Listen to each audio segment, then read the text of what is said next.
మంత్రపాఠः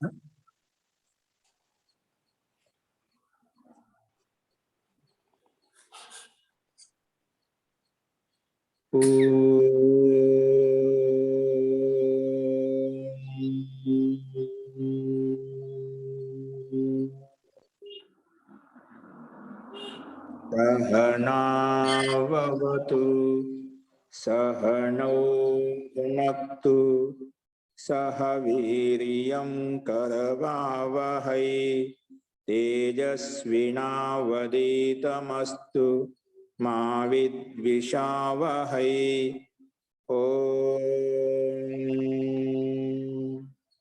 शांति शांति शांतिः।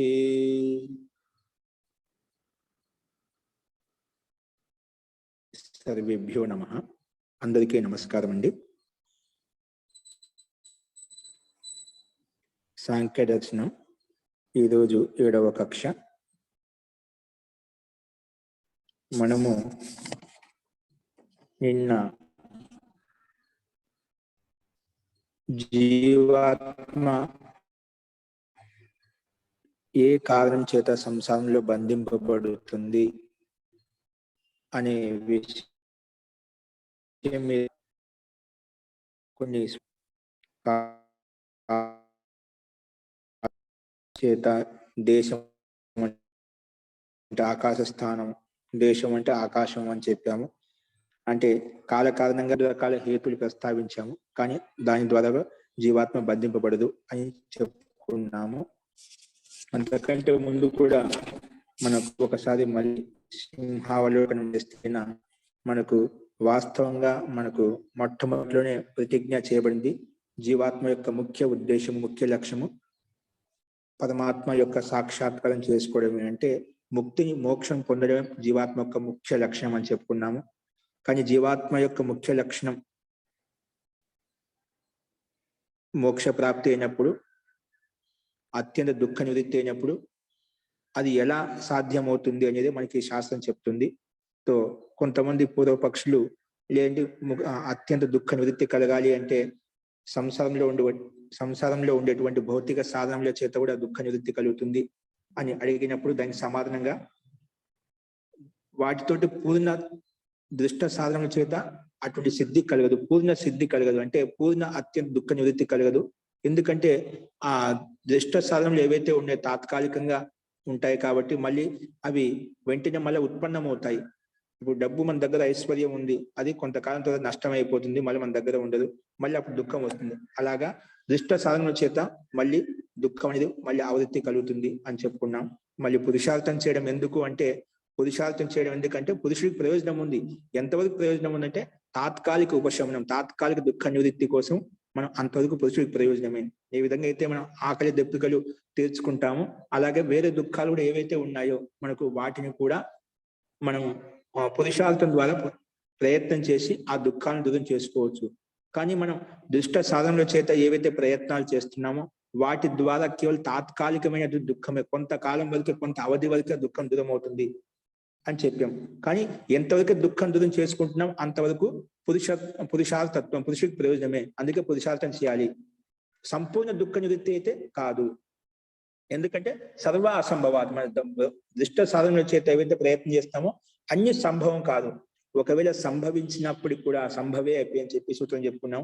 ఒకే సంభవించినప్పుడు అవి కేవలం సంపూర్ణంగా తొలగిపోవు. కానీ సంభవించినప్పుడు కూడా అన్ని సాధనాలు బాగా ధన సంపన్న వ్యక్తి అనుకున్నా కూడా అక్కడ సత్వ అసంభవాత్, కానీ ముక్తి యొక్క సుఖం అనేది అసంభవం, సంభవం కాదు అని మనకు ప్రామాణికమైనటువంటి విద్వాంసులు, పండితులు చెప్పారు. ప్రమాణ కుశలైహి అని చెప్పాను.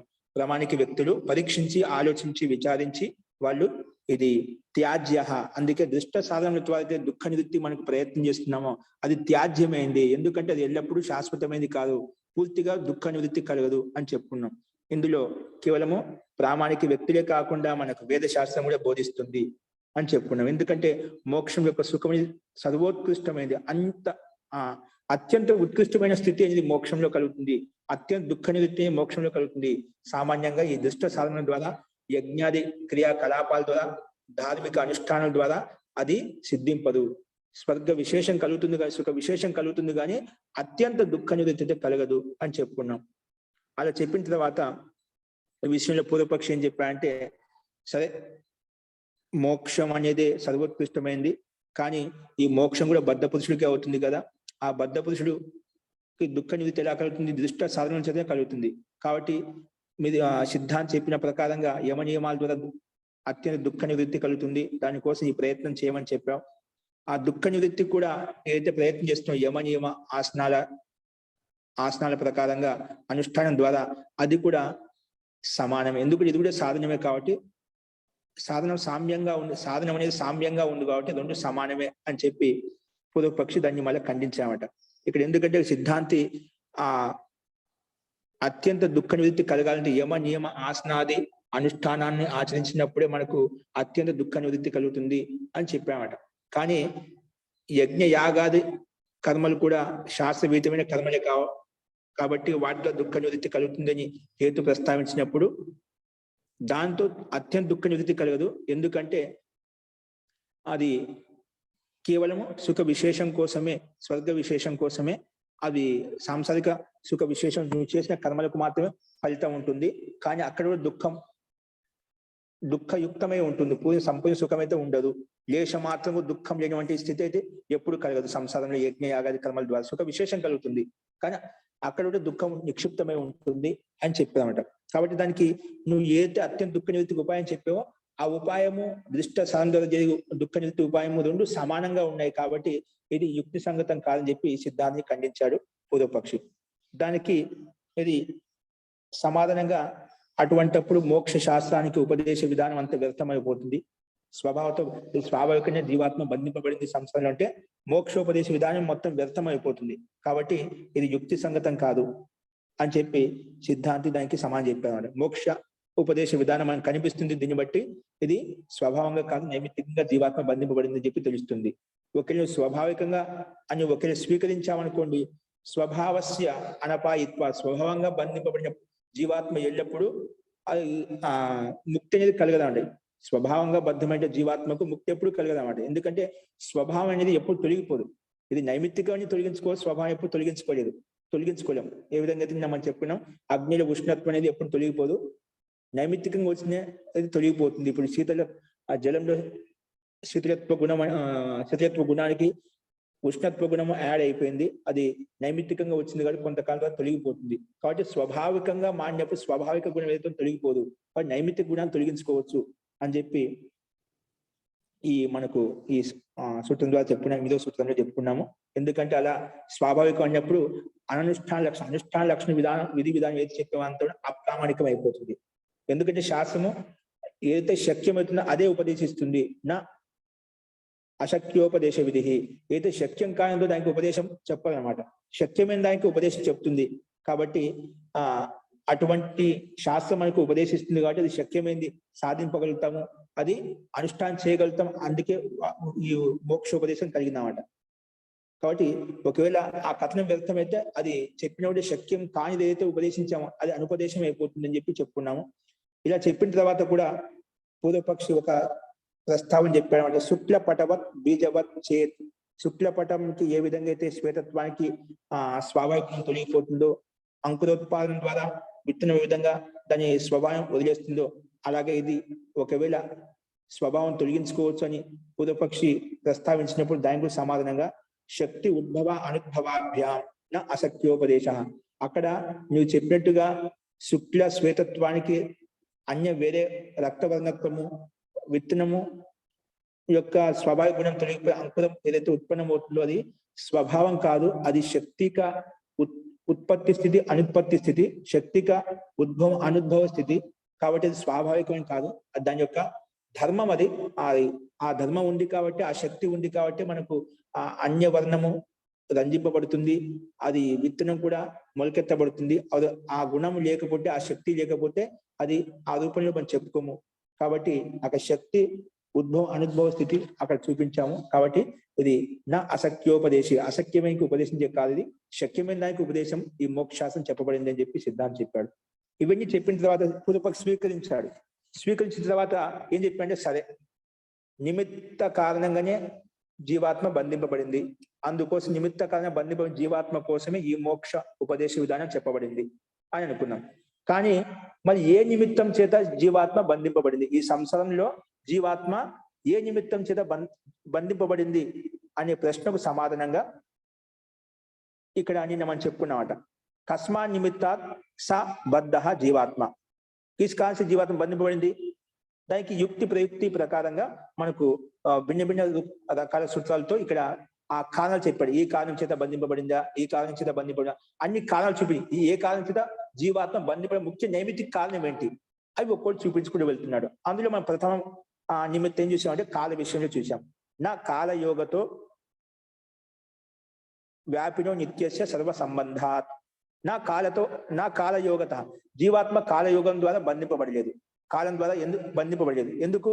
వ్యాపినో నిత్యస్య, ఈ కాలం అనేది వ్యాపి అన్ని చోట్ల వ్యాపించి ఉంది. తన కాలంలో వ్యాపించి అన్ని చోట్ల సర్వత్ర వ్యాపించింది. ఏ విధంగా అయితే ఆకాశం వ్యాపించి ఉందో, ఇంకో కేవలం వ్యాపించడమే కాకుండా నిత్యమైనది కూడా. అది అన్ని చోట్ల వ్యాపించింది, బాగానే ఉంది.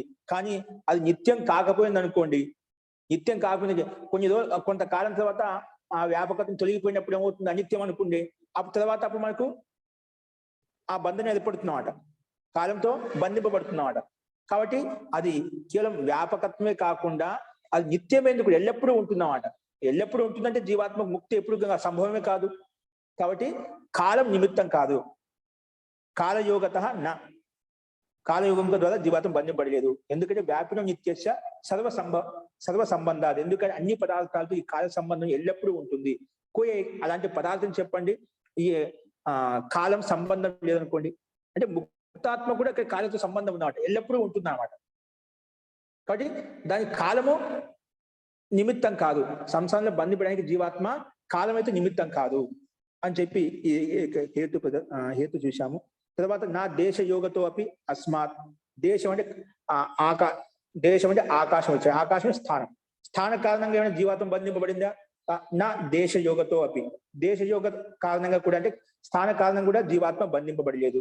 ఎందుకంటే ఇదే ఈ ఆకాశం కూడా అన్ని చోట్ల అంత వ్యాపించి ఉంది, నిత్యమైంది. కాబట్టి ఆకాశం కూడా జీవాత్మ బంధింపడానికి కారణం కాదు. ఒకవేళ ఆకాశం బంధింపబడింది అనుకున్నాం అనుకోండి, అంటే ఆకాశం కారణంగా అంటే స్థాన కారణంగా జీవాత్మ బంధింపబడిన సంసారం అనుకుంటేనే ఇది కూడా నిత్యమైంది, శాశ్వతమైంది. కాబట్టి అది కూడా సంభవం కాదు ఎప్పుడు కూడా.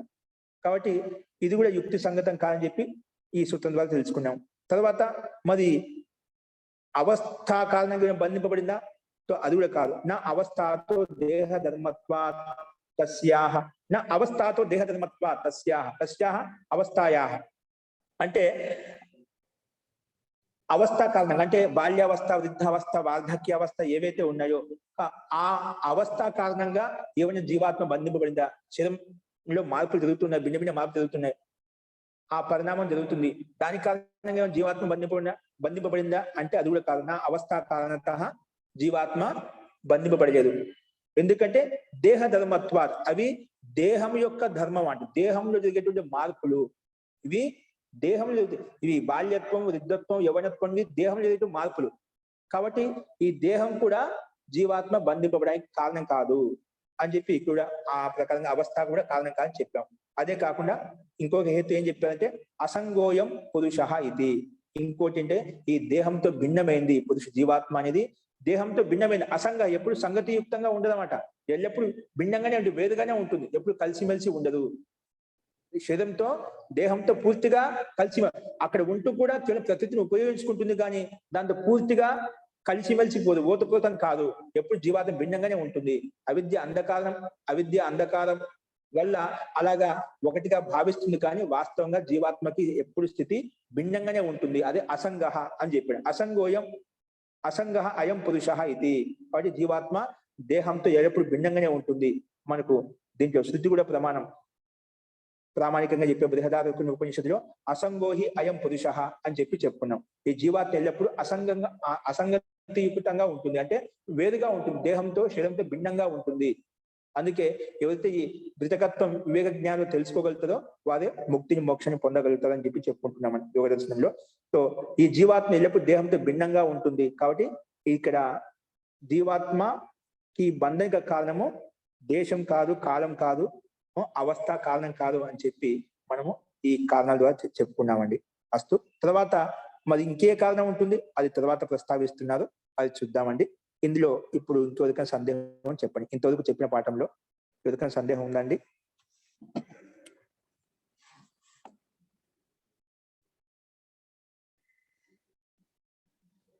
నిన్న ఏదో ప్రశ్న అడగబోయారు, అది చెప్పండి.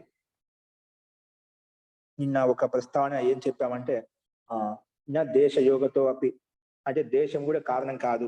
చాలా మంది దేశ స్థానంలో మనం చెప్పిన కాశీకి విషయంలో అక్కడ వెళ్ళి ముక్తిని పొందుతూ ఉంటారు.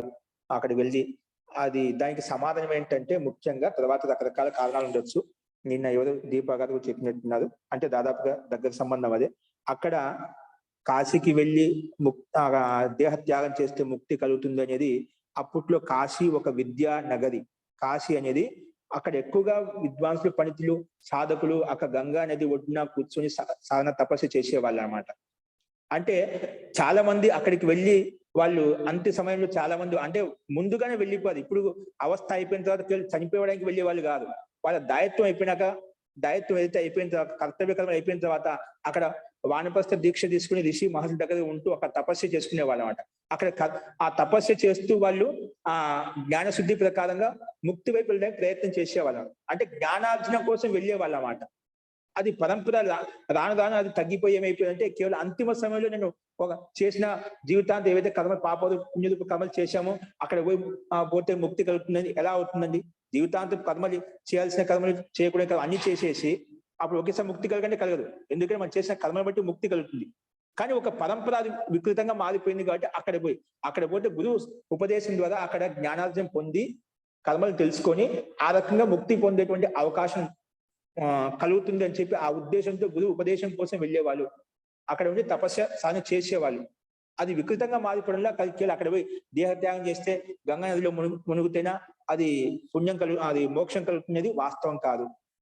కాబట్టి అక్కడికి వెళితేనా జ్ఞానశుద్ధి కలుగుతుంది. జ్ఞానం వల్ల నీకు వైరాగ్యం వల్ల అక్కడ ముక్తిని పొందేటువంటి యోగ్యత నీకు కలుగుతుందన్నమాట. ఆ విద్వాంసుల యొక్క సంపర్కంలో, సాన్నిధ్యంలో, సాంగత్యంలోకి వెళ్ళడం వల్ల అక్కడ వాళ్ళు చేయాల్సిన కర్మలకు చెప్తారు కాబట్టి తదనుసారంగా కర్మలు చేయడం వల్ల ఆ రకంగా ముక్తిని పొందుతాం తప్పితే అక్కడ కేవలము అక్కడ దేహత్యాగం చేసినంత మాత్రమే ముక్తిని పొందము. దానికి కర్మలు ఏ ఉండాలి, ఏ రకంగా చేయాలని చెప్పి మనకి శాస్త్రాలు ఉపదేశిస్తున్నాయి అన్నమాట. కాబట్టి అక్కడ ఆ పరంపర ఇప్పుడు కూడా ఉన్నదనుకోండి, కానీ అలాంటి స్థితి లేదు. మొదట్లో ఏ విధంగా ఇప్పుడు ఆ కాశీ లెక్క లేదు. అప్పుడు ఆ పూర్వంలో విద్యాకి నగరి ఏ విధంగా అనేవాళ్ళమో ఆ విధంగా లేదు. అది మొత్తం కూడా ఒక వ్యాపార కేంద్రంగా ఏర్పడింది అన్నమాట. అక్కడ మనకు ఆ గంగా నది ఒడ్డు చూస్తేనా అటువంటి ఆ స్థితి లేదు. అక్కడ ఎంతో రమణీయంగా మనోరమంగా ఉండేది అక్కడ సాధన చేసుకోవడానికి. ఇప్పుడు అలాంటి స్థితి లేదు. మొత్తం ఒక సిటీ నగరంగా డెవలప్ మారిపోయింది కాబట్టి అలాంటి స్థితి లేదు ఇప్పుడు. కాబట్టి అటువంటి పండితులు, విద్వాంసులు, సాధకులు మనకు అక్కడ కనిపించదు ఇప్పుడు. కేవలం ఏంటంటే ఆస్థ, శ్రద్ధ ఉంది కాబట్టి మనకు ఆ నగరం పట్ల, ఆ స్థానం పట్ల, ఆ దేశం పట్ల ఆస్థ, దేశం కారణంగా అక్కడికి వెళ్తాం. అంతవరకు మనకు వాస్తవం. కానీ వాస్తవంగా ఇప్పుడున్న పరిస్థితుల్లో అక్కడ వెళ్ళి దేహత్యాగం చేస్తే ముక్తి కలగనేది కాదు. మనం చేసే కర్మను బట్టి అవుతుంది. కాబట్టి ఇది వాస్తవిక రూపం. జ్ఞానశుద్ధి కోసం వాళ్ళు అక్కడ వెళ్ళేవాళ్ళు. అక్కడ ఉండి కొంత తపస్సు చేసుకుని జ్ఞానోపదేశం పొందేవాళ్ళం. దాని ప్రకారంగా జ్ఞానశుద్ధి ద్వారా వాళ్ళు కనీసం వచ్చే జన్మలు ఏం చేయాల్సిన కర్మలు వాళ్ళకి యథార్థంగా ఉండేది. ఎందుకంటే అంతిమ సమయంలో మనకి ఎటువంటి అయితే మతి గతి ఉంటుందో దాన్ని బట్టే మనకు నెక్స్ట్ జన్మ అంటూ ఉంటున్నమాట. ఎటువంటి జన్మ కలగాలి అనేది మనకు నిర్ధారించబడుతున్నమాట. ఆ రకంగా కర్మశుద్ధి కోసం వెళ్ళేవాళ్ళు. ఆ రకంగా వాళ్ళు ముక్తి వైపు వెళ్ళడానికి ముక్తి అంటే ఏమిటి, దానికి చేయాల్సిన కర్మలు ఏంటో తెలుసుకొని ఆ రకంగా ముందుకు వెళ్ళేవాళ్ళు అనమాట. ఆ రకంగా వెళ్తూ ఉంటారు ఇప్పుడు కూడా. కానీ ఆస్థ, శ్రద్ధ కారణంగా మనం విశిష్ట స్థానాలకు వెళ్తూ ఉంటాము. అది వాళ్ళ యొక్క విశిష్టమైనటువంటి కర్మ ప్రాధాన్యం ప్రకారం కర్మ చేయడం వల్ల మనకు ఆ గురు భక్తితోటి మనం అక్కడికి వెళ్తూ ఉంటామండి. అది ముఖ్య విషయం. నేను ఎవరో ఇంకేదో చెప్పారు, దీంట్లో మీ అభిప్రాయం ఏదైనా ఉంటే చెప్పండి. మహోదయ, ఇప్పుడు చనిపోయిన తర్వాత అస్థికలు కూడా ఉంచి ఎన్నాళ్ళు ఉంచి వాటిని కూడా తీసుకెళ్లి కలుపుతున్నారు కదా? అలాగే కలుపుతుంటుంది. అది పరంపరగా వస్తుంది కాబట్టి అస్థికలు కొన్ని కొంత అవధి తర్వాత అక్కడ పోయి తీసుకొని వెళ్తూ ఉంటారు. ఇప్పుడు కొంతమంది 10 రోజులు, 11 రోజుల తర్వాత, కొంతమంది 20 రోజుల తర్వాత అట్లా ఏదో విధి విధానం ఏదైతే ఉందో అలా కలుపుతూ ఉంటదండి. అంటే అతని చేయాల్సిన కర్మలు ఏవైతే ఉన్నాయో కలిపి అక్కడ పూర్తిగా అతని యొక్క దాయత్వం ఏతుందో పూర్తిగా అక్కడ వదిలేస్తున్నమాట. అంటే దానికి సంబంధించి ఆయన చేసిన కర్మలు ఏవైతే ఉన్నాయో ఆ రోజుతో అన్ని ఏం చేయాలో అవి చేయాల్సిన కర్మలు చేయడం అన్నమాట. అట్లా దీనికి భిన్న భిన్న పరంపరలు ఉన్నాయి. సో అది కూడా ఎప్పటి నుంచి వస్తుందో మనం వాటిని తిరస్కరించడం కాదు, కానీ యథార్థత ఈ రకంగా ఉంటుంది, దానికోసం చేస్తారని చెప్పి చెప్తున్నాను. అదే యథార్థం తెలుసుకోవాలి కదా. జీ ఓకే అండి. ఇంకా మీకు పాఠానికి సంబంధించి ఏమన్నా ఉందా ఇక్కడ?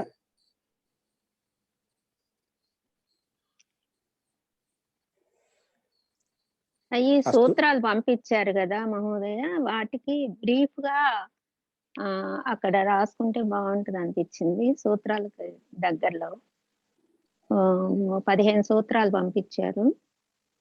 జీ సూత్రార్థం రాయాలంటున్నారా? సూత్రార్థం బ్రీఫ్ గా రాసుకుంటే ఇంకా బాగా గుర్తుంటుంది కదా అనుకుంటున్నాను. జీ సూత్రార్థము ఒకసారి మీకు ఈసారి కూడా చెప్పేటప్పుడు నెక్స్ట్ సూత్రాలు దాని సూత్రార్థం సూత్ర రూపాయలు చెప్తాను, మీకు ఎప్పుడు విన్నప్పుడు మీకు ఆపై రాసుకోవచ్చు. ఓకేనా? సూత్రార్థం దాదాపుగా మనం చెప్పుకుని దాంట్లో అదే అర్థం ఉందండి, అదే వ్యాఖ్య. అంటే బ్రీఫ్ గా రాసుకుంటే అలాగా ఎక్కువ రాసుకునేది రాసుకుంటున్నాము. చూద్దామండి, అది కూడా ప్రయత్నం చేసి మనం సూత్రార్థము చెప్పడానికి ప్రయత్నం చేద్దామండి. ఓకేనా? ఓకే, ధన్యవాదాలు. అలాగే అండి. ఇక్కడ ఇంకొకటి మనము నెక్స్ట్ సూత్రం చూడండి. ఇంకెవరికైనా సందేహాలు ఉన్నాయండి? గురువు గారు ఇది ఒక్క తడ ఎక్స్ప్లెయిన్ చేయండి. నవాస్తతో దేహధర్మాత్మతస్యః. ఇక్కడ చూడండి, స్లైడ్ చూడండి, 14వ సూత్రము.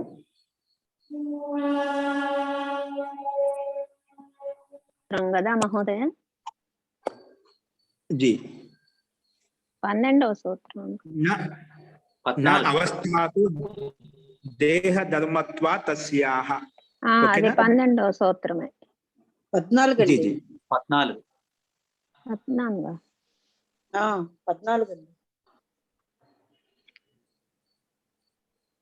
అంటే అక్కడ మొన్న ఇచ్చిన దాంట్లో సూత్రాలు పెట్టారు కదా, దానిలో అంకెలు తప్పు పడ్డాయి అనుకుంటున్నా. కరెక్ట్ అండి, తప్పేం లేవు, చూసుకోండి. ఇక్కడ స్లైడ్ మీద మీకు కనిపిస్తుంది చూడండి, అన్ని కరెక్టే ఉన్నాయి. ఇక్కడ చూడండి, నా అవస్థాతో దేహ ధర్మత్వా తస్యాహ అంటే ఒక చెప్పాము మనము, కాలము కారణం కాదు, మనం చూస్తున్నాం. దేశం కూడా నిమిత్తం కాదు జీవాత్మ బంధింపడానికి, ఎందుకంటే దేశము కాలం ఎల్లప్పుడూ శాశ్వతంగా ఉంటాయి. ఎప్పుడు ముక్తాత్మ కూడా ఎప్పుడే నిత్యంగా ఉంటామండి, ఇది ఎప్పుడు తొలగిపోదామాట. కాబట్టి ఇది నిమిత్త కారణం కాదు, దాని ద్వారా జీవాత్మ బంధింపబడదు. మరి ఏమైనా అవస్థా కారణంగా ఏమైనా బంధింపబడుతుందా? అవస్థ అంటే ఏమిటి అది చెప్తున్నా ఇక్కడ. అవస్థాత నా అవస్థ అంటే ఎటువంటి అవస్థ? ఇక్కడ చూడండి, బాల్య యౌవన వార్ధక్య అవస్థాతో నా జీవాత్మ బద్ధ. బాల్యావస్థ కారణంగా, యవనావస్థ కారణంగా, వార్ధక్యావస్థ, ఇవన్నీ మార్పులు ఏ విధంగా శరీరంలో మార్పులు జరుగుతూ ఉన్నాయో, అవస్థాత అంటే మార్పులు, ఇక్కడ పరిణామం, దాని అవస్థానం. పరిణామం అంటే మార్పులు ఏవైతే కనిపిస్తున్నాయో, నా జీవాత్మ బద్ధ, జీవాత్మ దాని కారణంగా బంధింపబడలేదు. ఎందుకంటే కుతః ఎందుకు? తస్యాహ దేహ ధర్మత్వాత్. తస్యాహ అంటే జీవాత్మక ఇవి ధర్మం కాదు, కానీ అవస్థాక ధర్మాలు. దేహ ధర్మత్వాత్ ఏంటివి? దేహ ధర్మత్వాత్ ఏంటి దేహ ధర్మము? తస్యాహ బాల్యాది రూపాయాః అవస్థాయాః ఖలు. బాల్యాది రూపాయాః అవస్థాయాః ఖలు దేహ ధర్మత్వాత్. ఈ బాల్యావస్థ, యౌవనావస్థ, వార్ధక్యావస్థ ఇవన్నీ ఇక్కడ దేహంలో జరుగుతున్న మార్పులు. ఆత్మలు జరగడం లేదు. ఆత్మ స్థిరంగా ఆత్మ ఎటువంటి పరిణామం జరగదు. ఆత్మ అయినప్పుడు అపరిణామిని, కేవలం పరిణామ శరీరంలో ఉంటుంది. శరీరంలో మనం ప్రతి నిత్యంలో చూస్తున్నాం అండి, బాధావసనం పొందుతుంది. కానీ జీవాత్మ అటువంటి పరిణామ కాదు, అపరిణామ రూపాయ అవస్థ దేహం ఉన్నాయి. దేహం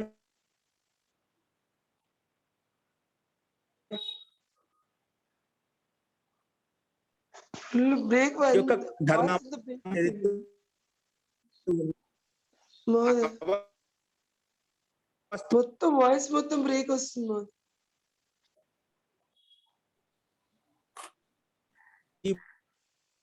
దేహంలో కనిపిస్తుంది, ఈ దేహంలోనే బాల్యత పరిణామం కనిపిస్తుంది. కాబట్టి ఇది ప్రత్యక్ష సాధన, మనకు ప్రత్యక్షంగా అనుభూతిని కూడా పొందుతున్నాం. కాబట్టి దేహే ఈ బాల్యాది అవస్థమో అవతిష్టతే, ఈ పరిణామం కేవలం దేహంలోనే ఉంటుంది, శరీరంలోనే ఉంటుంది. దేహశ్చ ప్రాప్యతే బంధనాంతరం, ఈ దేహం ఎప్పుడు ప్రాప్తమవుతుంది? బంధనం ప్రాప్తమైపోయిన తర్వాత దేహం వస్తున్నాడు. దేహశ్చ ప్రాప్తి, ఈ దేహం ఎప్పుడు వస్తుంది? దేహం ఎప్పుడు ప్రాప్తమవుతుంది? బంధనానంతరం, అంటే ఈ జీవాత్మకు బంధనం అయినప్పుడు, జీవాత్మ బంధింపబడినప్పుడు అప్పుడు శరీరం వస్తుంది. అంటే జీవాత్మక ముందు కర్మఫల సిద్ధాంతానుసారంగా, ఈశ్వరీయ వ్యవస్థానుసారంగా జీవాత్మకు ఫలాన్ని శరీరం కలగాలని చెప్పి బంధించబడినప్పుడు, ఎప్పుడైతే బంధనంలోకి వస్తుందో అప్పుడు శరీరం వస్తుందండి. ముందు బంధింపబడుతుంది, తర్వాత దేహం వస్తుందన్నమాట.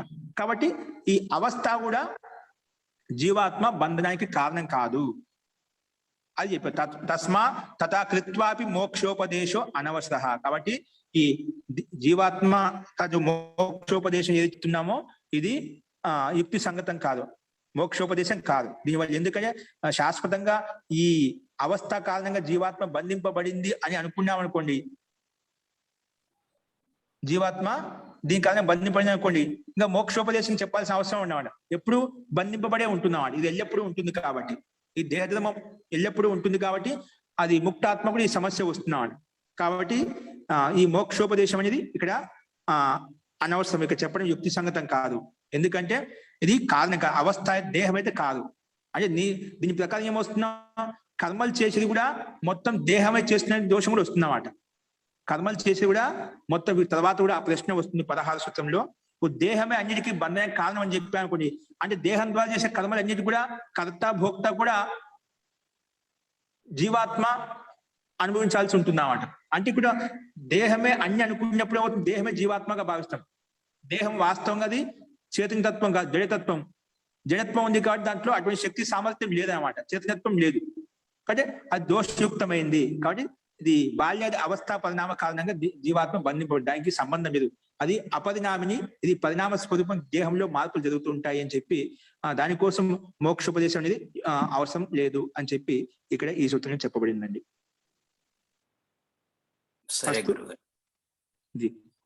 అలాగే అసంగోయం పురుష, ఈ దేహంతో ఎప్పుడు భిన్నంగా ఉంటుంది జీవాత్మ కూడా. దాన్ని అదే విషయం పుష్టి చెప్పాడు ఇక్కడ. దేహ అసంగో అయం పురుష, ఈ పురుషాత్మ జీవాత్మ ఎల్లప్పుడూ దేహంతో భిన్నంగానే ఉంటుంది, వేరువేరుగానే ఉంటుంది. అది మనకు శాబ్దిక రూపంలో తత్పరూపంలో తెలిసినా కూడా మనకు అది ఒకటిగా భావిస్తున్నాం, సిద్ధాంతంగా తెలుసు, కానీ లౌకిక వ్యవహారంలో మనం ఒకటిగా భావిస్తున్నాం అట. కాబట్టి అది అనుభూతి లేదు. కాబట్టి మనకు సైద్ధాంతిక అందరికి తెలుసు దేహం వేది శరీరం వేదని చెప్పి. ఎందుకంటే మనకు ప్రాణం వెళ్ళిపోయినప్పుడు జీవాత్మ ప్రాణం వెళ్ళిపోతుంది, కానీ శరీరం ఇక్కడే ఉంటున్నామట, శరీరం ఇక్కడే ఉంటున్నామట. కానీ దీన్ని బట్టి అవసరం జీవాత్మ వేరుగా ఉంది, శరీరం వేదని భిన్నగా మనకు తెలుసు వాస్తవిక రూపంగా సైద్ధాంతికంగా. లేకపోతే అజ్ఞాన అవిద్య రాగాది కారణంగా మనము అది ఒకటిగా భావించి దానికోసము ప్రయత్నం చేస్తూ ఉంటాం. ఈ శరీరం కోసం అన్ని రకాల ప్రయత్నాలు చేస్తూ ఉంటాం. అంటే ఈ సంసార బంధంలో జీవాత్మకు ఏవైతే కామన కోరిక ఉంటుంది దాని ప్రకారంగానే సాంసారిక సుఖ భోగాలు అనుభవించడం కోసం ప్రయత్నం చేస్తూ ఉంటుంది సంస్కార వశాత్. కానీ వాస్తవంగా దేహాజాయతో దేహంతో భిన్నంగా ఉంటుందని చెప్పి చెప్పుకున్నాం. ఓకే, తో ఇప్పుడు ఇదే విషయాన్ని సరే దేహంతో భిన్నమైంది జీవాత్మ, అవస్థ కారణం, బాల్యాది అవస్థ కూడా జీవాత్మ బంధనానికి కారణం కాదు, ఇది కూడా కారణం కాదు. దేశం స్థానం కూడా జీవాత్మ బంధింపడానికి కారణం కాదు. కాలయోగం కూడా కాదు, కాలం ద్వారా కూడా జీవాత్మ బంధింపబడదు. మరి ఏ ద్వారా బంధింపబడుతుంది? అయితే కర్మ ద్వారా బంధింపబడుతుందేమో. సరే దేహంతో కూడా వద్దని చెప్పావు, దేహం ద్వారా దేహం ద్వారా చేసే కర్మలు ఏవైతే ఉన్నాయో, ఇప్పుడు దేహం ఉంది కదా, శరీరంలో ఇంద్రియాలు ఉన్నాయి, పంచేంద్రియాలు, కర్మేంద్రియాలు అన్ని ఉన్నాయి కదా, ఈ దేహం ద్వారా ఏవైతే కర్మలు చేస్తున్నామో ఆ కర్మల ద్వారా బంధింపబడుతుందేమో. దానికి సమానం చెప్తున్నారు చూడండి. దానికి భూమిక 16వ సూత్రానికి భూమిక చూడండి. కాలాది యోగాత్ నా బద్ధ. సరే నువ్వు చెప్పినట్టుగా కాలం కారణంగా జీవాత్మ బంధింపబడలేదు, కాల కారణంగా జీవాత్మ బంధింపబడలేదు. నాచ అవస్థారూపాత్ నా కాలయోగాత్ కాలాది యోగాత్ నా బద్ధ. కాలాది యోగాత్ నా బద్ధ నచ అవస్థారూపాత్ అవస్థారూపంగా కూడా అది బంధింపబడలేదు. ఎందుకంటే దేహధర్మత్వాత్ బంధ. కాబట్టి దేహధర్మంలో ఇవన్నీ మార్పు జరుగుతుంటాయి కాబట్టి అది కూడా కారణం కాదు. మరి ఏంటి, ఎలా బంధింపబడింది? తరిహి కర్మణా బద్ధ స్యాత్. దేహం ద్వారా బంధింపబడలేదు, కారణం ద్వారా బంధింపబడలేదు అంటే ఎట్లా బంధింపబడింది? దాన్ని ఇంకో రకం ప్రయత్నం చేసి చెప్తున్నాడు పూర్వపక్షి. కర్మణా బద్ధ స్యాత్, కర్మ ద్వారా బంధింపబడిందేమో. దానికి సమాధానం చెప్తున్నారు చూడండి. నా 16వ సూత్రము. నా కర్మణ అన్య ధర్మత్వాత్ అతి ప్రసక్తేశ్చ. నా కర్మణ, కర్మ ద్వారా కూడా బంధింపబడలేదు. నా కర్మణ అన్య ధర్మత్వాత్ అతి ప్రసక్తేశ్చ. ఇది సూత్రం అండి. నా కర్మణ అన్య ధర్మత్వాత్ అతి ప్రసక్తేశ్చ. కర్మ ద్వారా కూడా బంధింపబడలేదు. ఎందుకు? అన్య ధర్మత్వాత్, అది అన్య ధర్మం యొక్క స్థితి కాబట్టి. అంటే అన్య ధర్మం ద్వారా ఈ కర్మలు చేయబడుతున్నాయన్నమాట. కాబట్టి కర్మ ద్వారా బంధింపబడలేదు. ఇంకోటి అతి ప్రసక్తేశ్చ, అతి ప్రసంగ దోషం కూడా వస్తుంది. అది ఏ విధంగా చూడండి సూత్రంలో. ఇక్కడ సూత్రంలో నా కర్మణ అని చెప్పాడు. కర్మ ద్వారా బంధింపబడలేదు. కర్మ అంటే ఏమిటి ఇక్కడ? అది విషయం చెప్తున్నాడు. కర్మణ నా, కర్మ ద్వారా జీవాత్మ సంసారంలో బంధింపబడదు. ఎందుకు? ఇక్కడ కర్మ అంటే ఏమిటి? అత్ర కర్మ శబ్దేన కరణ వృత్తి గృహ్యతే. అత్ర కర్మ శబ్దేన, కర్మ శబ్దం ద్వారా కరణ వృత్తి గృహ్యతే. కరణం అంటే ఏమిటి? సాధనాలు, ఇంద్రియాలు. మనకి ఏవైతే కళ్ళు, ముక్కు, నాకు, చేతులు, కాళ్ళు ఏవైతే ఉన్నాయో, పంచ జ్ఞానేంద్రియాలు, పంచకర్మ, ఇవన్నీ అన్నమాట. ఇంద్రియాలు ఏవైతే ఉన్నాయో, మనకు సుఖాలను అనుభవించడానికి ఏవైతే భౌతిక సాధనాలు ఏవైతే ఉన్నాయో అవి. కర్మ శబ్దం కరణ వృత్తి గృహ్యతే అంటే ఇంద్రియాలు తీసుకోబడతాయి అన్నమాట. కరణ వృత్తి గృహ్యతే. ఇంకా కర్మ కార్య వ్యవహార. కర్మ అంటే కార్య వ్యవహారం, మనం చేసే వ్యవహారం, క్రియాకలాపాలు. దీన్నే కరణ వ్యవహారం అని, ఇంద్రియం ద్వారా చేసే వ్యవహారం. దీనికి కార్య వ్యవహార అని చెప్పాడు. కర్మ అంటే కార్య వ్యవహారం, మనం చేసే పని వ్యవహారం అంట. దాన్ని కరణ వ్యవహార అని చెప్పి విడిదీసి చెప్పాడు. ఏంటి కరణ వ్యవహార? దాన, ఆదాన, భాషణాది వ్యవహార. మనం ఏం చేస్తాం? ఇంద్రియముల ద్వారా దానం చేస్తాం, అంటే ఇవ్వడము, తీసుకోవటము, లే భాషణ మాట్లాడటము. ఇవన్నీ సంసారంలో ఒక జీవాత్మ ఎటువంటి అయితే కర్మలు చేస్తుందో, ఇంద్రియముల ద్వారా ఏవైతే దాన ధర్మాలు, పుణ్యకర్మాలు అంటే ఇవన్నీ ఇవ్వడము, తీసుకోవడము. అంటే లేనిదేని అనేది అంటే ఇవ్వడం, తీసుకోవడం ఇవన్నీ క్రియాకలాపాలు మా సంస్థలు ఏవైతే చేస్తున్నామో ఒకరికి పరస్పరంగా సహయోగంతో మనం ఏవైతే జీవనం నడిపిస్తున్నామో ఇవన్నీ ఆదాన ప్రదానం నడుస్తూ ఉన్నామట. దానము, ఆదానము, భాషణ ఇత్యాది క్రియాకలాపాలు నడుస్తున్నాడు. ఇవన్నీ కర్మలు చేస్తున్నామట. అందుకే దాన, ఆదాన, భాషణాది వ్యవహారం ఏదైతే వ్యవహారం చేస్తున్నామో లోకంలో పరస్పరం ఒకరికొకరము ఈ సంసారంలో ఉంటూ ఏవైతే వ్యవహారాలు చేస్తున్నామో అది ఇక్కడ కర్మ శబ్దం ద్వారా చెప్పబడింది. దాన, ఆదాన, భాషణాది వ్యవహార. తేన కర్మణ నా జీవాత్మ బద్ధ. ఆ కర్మ ద్వారా ఇవ్వడం, తీసుకోవడం, భాషణాది వ్యవహారం ఏవైతే చేస్తున్నామో తేన, ఆ కర్మ ద్వారా నా జీవాత్మ బద్ధ, జీవాత్మ బంధింపబడేమంట. అంటే మన శరీరం ద్వారా ఏవైతే క్రియాకలాపాలు కర్మలు చేస్తున్నామో ఆ కర్మ ద్వారా ఏమైనా జీవాత్మ బంధింపబడింది అంటే ఆ కర్మల ద్వారా కూడా జీవాత్మ బంధింపబడలేదు. తేన కర్మన నా జీవాత్మ బద్ధ, జీవాత్మ బంధింపబడలేదు. మరి ఎలా బంధింపబడి, ఎందుకు? కారణం ఏంటి అంటే యతః, ఎందుకంటే అన్య ధర్మత్వాత్. ఈ ఇంద్రియాలు ఏంటివి? ఇంద్రియాల యొక్క ధర్మం ఏంటి? వేరే ధర్మాలతో ఉత్పన్నమే అంట. అన్య ధర్మ ఇంద్రియాలు కర్మలు ఏవైతే ఉన్నాయో అవి అన్య ధర్మం యొక్క స్వభావం. ఇవి అన్య ధర్మం ద్వారా ఉత్పన్నమయ్యాయంట. ఏంటి అన్య ధర్మము? అన్య ధర్మత్వాత్. ఏంటి అన్య ధర్మం అంటే పురుషాత్ అన్యస్య అహంకారస్య తద్ ఆధీన ఇంద్రియాణం చ ధర్మో హి కర్మ తస్మాత్. ఏంటంటే పురుషాత్ అన్యస్య అహంకారస్య అంటే జీవాత్మ కంటే భిన్నమైంది. అన్యధర్మం అంటే జీవాత్మ భిన్నమైనటువంటి అహంకారస్య అన్యస్య అహంకారస్య అంటే ఇప్పుడు ప్రకృతి మహతో అహంకారం చెప్పిన మూల ప్రకృతి ద్వారా మహాతత్వం ఏర్పడుతుంది. మహాతత్వం వల్ల అహంకారత్వం ఏర్పడుతుంది. ఈ అహంకారం అనే తత్వం ద్వారా ఈ ఇంద్రియాలు, పంచేంద్రియాలు, పంచ జ్ఞానేంద్రియాలు, పంచ కర్మేంద్రియాలు, ఈ మనసు, ఈ బుద్ధి, చిత్తం, అహంకారం ఇవన్నీ ఏర్పడ్డాయన్నమాట. ఏదైనా ఏర్పడ్డాయి? అహంకార తత్వం ద్వారా ఇవన్నీ ఏర్పడ్డాయన్నమాట. అందుకే పురుషాత్ అన్యస్య అహంకారస్య, పురుషుని కంటే భిన్నమైన అన్య అహంకారం చేత అహంకారస్య తద్ ఆధీన ఇంద్రియానం. ఆ అహంకారానికి ఆధీనంగా ఇంద్రియాలు పనిచేస్తున్నాయి. ఇంద్రియానం ధర్మ, ఇది ఇంద్రియాల ధర్మ, అహంకారం యొక్క ధర్మం అన్నమాట. ఈ ధర్మాలు ఎక్కడి నుంచి పనిచేస్తున్నాయి? అహంకారం ద్వారా పనిచేస్తున్నాయి అన్నమాట. తద్ ఆధీన ఇంద్రియానాం చ ధర్మోహి కర్మ తస్మాత్. ఇంద్రియం యొక్క ధర్మం కాబట్టి దాని ద్వారా కర్మలు చేస్తున్నాయి కాబట్టి ఇది అన్య ధర్మము, జీవాత్మ యొక్క ధర్మం కాదు. కాబట్టి ఈ కర్మ ద్వారా కూడా జీవాత్మ బంధింపబడలేదు. ఎందుకు? వీటి యొక్క ధర్మ అన్య ధర్మం. అన్య ధర్మం ఏంటి? అహంకారం యొక్క ధర్మం. ఇవి అహంకారానికి ఆధీనంగా ఉంటాయి ఇంద్రియాలు. ఏంటి? అహంకారం ద్వారా ఇంద్రియాలు ఉత్పన్నమయ్యేవి, అహంకార ఆధీనంగా ఇంద్రియాలు పనిచేస్తాయి. కాబట్టి అహంకార ఆధీనంగా ఉన్నాయి కాబట్టి ధర్మాలు, ఆ కారణం చేత ఇక్కడ జీవాత్మ కర్మ ద్వారా కూడా బంధింపబడదు అని చెప్పి ఈ సూత్రం చెప్పింది. తర్వాత అతి ప్రసక్తేశ్చ, అతి ప్రసంగ దోషం కూడా వస్తుంది. ఒకవేళ ఈ కర్మల ద్వారానే జీవాత్మ బంధింపబడింది అనుకున్నాం అనుకోండి, ఇంకా వేరే దోషం కూడా వస్తుంది. ఏ దోషం అది? చూడండి. తథా అతి ప్రసక్తే చ, అతి ప్రసంగ దోషాదపి, అతి ప్రసంగ దోషం చేత కూడా ఏంది? ఏమి అతి ప్రసంగ దోషం ఏమిటంటే అన్య ధర్మేణ బంధ స్వీకారే.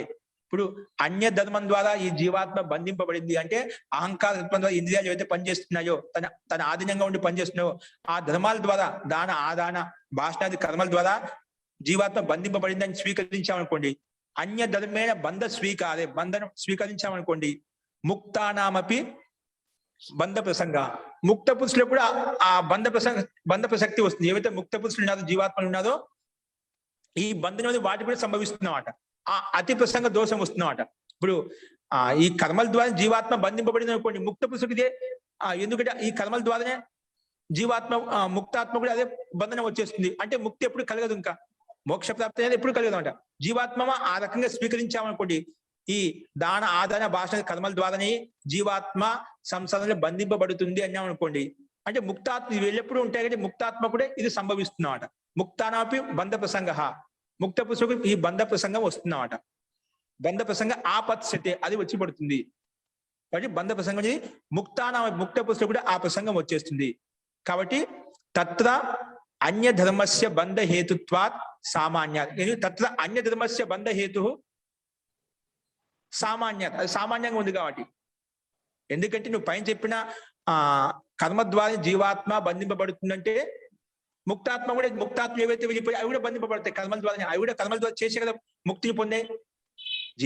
ముక్తాత్మలు ఏవైతే ఉన్నాయో ఈ కర్మల ద్వారా ముక్తిని పొందే. ఆ రకంగా జీవాత్మకు బంధన కారణము మనం చేసిన కర్మలే, దాన ఆదాన భాషణాది కర్మల ద్వారానే మన జీవాత్మ బంధింపబడుతుందంటే ఈ దోషము ముక్తాత్మలు కూడా వర్తిస్తుంది. కాబట్టి అతి ప్రసంగ దోషం వస్తుంది. కాబట్టి ఎందుకంటే ఇక్కడ అక్కడ రెండింటికి ధర్మం సమానంగా ఉందన్నమాట. ముక్తాత్మలకు ఇక్కడ జీవాత్మలకు అదం సమానంగా ఉంది.